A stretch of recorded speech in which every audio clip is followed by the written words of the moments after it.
लेकिन राजेंद्र राठौड़ जी के पास आपकी अनुमति से महेश जी मैं पहले जा रही हूँ, क्योंकि सच में उनके पास आज व्यस्तता है और कल की रैली की पूरी कमान उन्हीं के हाथों में है। नेता प्रतिपक्ष राजस्थान में बीजेपी के। अभी चर्चा जो हो रही थी, मधु आचार्य जी भी हमारे साथ जुड़े हुए हैं, राजेंद्र जी बीकानेर से ही। सबसे पहले आपसे जानना चाहेंगे कि रैली की तैयारियां किस तरह की है, कितनी बड़ी संख्या में आप लोगों को लाने की कोशिश कर रहे हैं? क्या सिर्फ संभाग के लोग आएंगे कि राजस्थान, पूरे राजस्थान से लोग प्रधानमंत्री को सुनने के लिए आएंगे? मेरी आवाज आ रही है? जी जी आ रही है। मीना जी, आपने बड़ा सटीक सवाल खड़ा किया। मैं ये कह सकता हूं कि ये जो इस बार की सभा, बीकानेर की सभा, नौरंगदेसर की सभा, राजस्थान में अब तक हुई माननीय मोदी जी की सभाओं से कुछ अलग है। अलग इसलिए है, नंबर एक, ये सभा उस स्थान पर आयोजित की गई है जहां 27 किलोमीटर के दरमियान कोई भी आबादी 27 किलोमीटर के दरमियान नहीं है। दूसरी, ये सभा, इस सभा के अंदर 25,000 करोड़ रुपए की लगभग आधारभूत संरचनाओं का शिलान्यास और उद्घाटन है, और एक तरह से एक लाइफलाइन है। ये जो ग्रीन कैरियर कॉरिडोर बना के उद्घाटन हो रहा है, जिसका हिस्सा राजस्थान में 45% है, ये इस बीकानेर संभाग में एक तरफ गंगानगर से लेकर बाड़मेर तक जोड़ने वाला है, और इसके कारण से वहां के अर्थव्यवस्था में जो आने वाले समय में परिवर्तन लोग महसूस कर रहे हैं, उसके कारण भी लोग उत्साहित हैं। दूसरा बात, मैं ये कह सकता हूं कि ये सभा बीकानेर संभाग में अब तक जितनी भी सभाएं हुई है, उन सभाओं पर भारी पड़ेगी। उन सभाओं पर में सबसे बड़ी संख्या की सभा होगी, और यह सभा उस जगह पर है जहां डेडिकेटेड आदमी ही जाएगा। और अभी मैं बहस सुन रहा था, संजीव जी मेरे बहुत पुराने मित्र हैं, निस्संदेह आपका राजस्थान की राजनीति की नब्ज भी मालूम है, पर समय काल और परिस्थितियां हमेशा बहुत सा बदलाव लेकर आती है। राजस्थान में इस वक्त ये बात है कि भारतीय जनता पार्टी तो आ ही रही है, पर जिस अदा से कांग्रेस जा रही है, इसका अंदाजा मैं मेरे अनुभव से लगा सकता हूं। मैंने सरकारों को आते भी देखा है, सरकारों को जाते भी देखा है, और इस जिस प्रकार का वातावरण बना हुआ है, आप इन बड़े शहरों में कुछ ही इंटेलेक्चुअल्स के साथ बात करो तो शायद कोई बात कहते होंगे कि इंडियन इनकम कितनी है कितनी नहीं है, पर गांव में जब उस आदमी से बात करते हैं जिसका वास्ता पटवारी और ग्राम विकास अधिकारी के अलावा पड़ता नहीं, और जो देखता है कि मेरे गांव में बिजली कितनी आई, गांव के अंदर मेरी तकलीफ पर मेरे पीने के पानी में जली हुए कुएं की मोटर कितने महीनों में बदली, तो वो इस शासन को 00 नंबर देता है। ये जो एंटी इनकम्बेंसी की जो धारणा है, ये धारणा इस बार मिस रूल से, इल एडमिनिस्ट्रेशन से भी बहुत बलवती हुई है।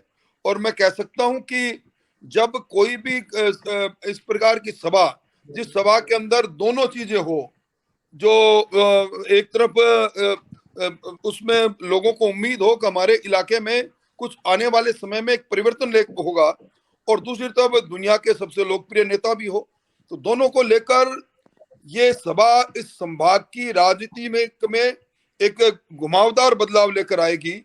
और राजस्थान के अंदर वैसे तो फैसला आलाकमान को करना है, ये पहला प्रयोग होगा, संजीव जी सही कह रहे हैं, बिना फेस के चुनाव का।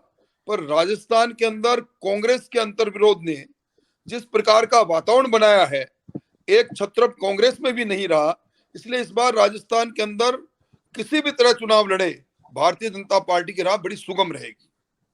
जी जी, राजेंद्र राठौड़ जी, आपने कहा कि ये रैली बीकानेर में हुई अब तक की रैलियों पर भारी पड़ेगी, तो ये तो स्वाभाविक है, क्योंकि आप भी सब पर भारी है। इस वक्त प्रदेश में प्रतिपक्ष के नेता हैं, और वैसे भी आपकी वरिष्ठता भी गुलाब चंद कटारिया जी के जाने के बाद काफी अहम हो जाती है, तो इसमें तो कोई दो राय नहीं है किसी को। और आपके साथ जब अर्जुन राम मेघवाल प्रधानमंत्री के एकदम करीबी लोगों में माने जाते हैं, वो भी बीकानेर से हैं, तो आप दोनों जब जुटे हुए हैं तो ये स्वाभाविक है। लेकिन जनता जो है, हमारे दर्शक जो इस कार्यक्रम को देख रहे हैं, वो राजेंद्र राठौड़ जी से और हमारे पैनल से सवाल करना चाहें तो सीधे ऑनलाइन भी सवाल कर सकते हैं। लेकिन राजेंद्र राठौड़ जी, सवाल मैंने जो पूछा था, ये जानना चाह रही थी कि प्रधानमंत्री योजनाओं का शिलान्यास करने भी आ रहे हैं, बहुत सारी योजनाएं सौगात देने आ रहे हैं बीकानेर को, कांग्रेस का ये भी कहना है कि सरकारी पैसे पर प्रधानमंत्री चुनावी यात्रा भी कर रहे हैं। इन सब बातों को हम छोड़ भी दें तो कितनी बड़ी संख्या में लोगों को आप जुटा रहे हैं? पूरे प्रदेश के लोगों को ला रहे हैं कि सिर्फ बीकानेर संभाग के? आज कांग्रेस की स्थिति मजबूत है बीकानेर में, तो ऐसे में इस स्थिति को, आपकी स्थिति को, पार्टी की स्थिति को मजबूत करने के लिए प्रधानमंत्री की योजनाएं सहारा बनेंगी या कुछ नई घोषणाएं भी कल होंगी? देखिए मीना जी, ये सभा जो है ना राज्य स्तरीय सभा है ना संभाग स्तरीय सभा है। इस सभा के अंदर हमने 13-14 उन विधानसभाओं से जो बीकानेर के रेडियस में 150 किलोमीटर की दूरी पर है, वहीं के लोग आ रहे हैं। कुछ मेरे खुद के इलाके क्षेत्र जिले से लोग आ रहे हैं। इसमें पूरा संभाग नहीं है।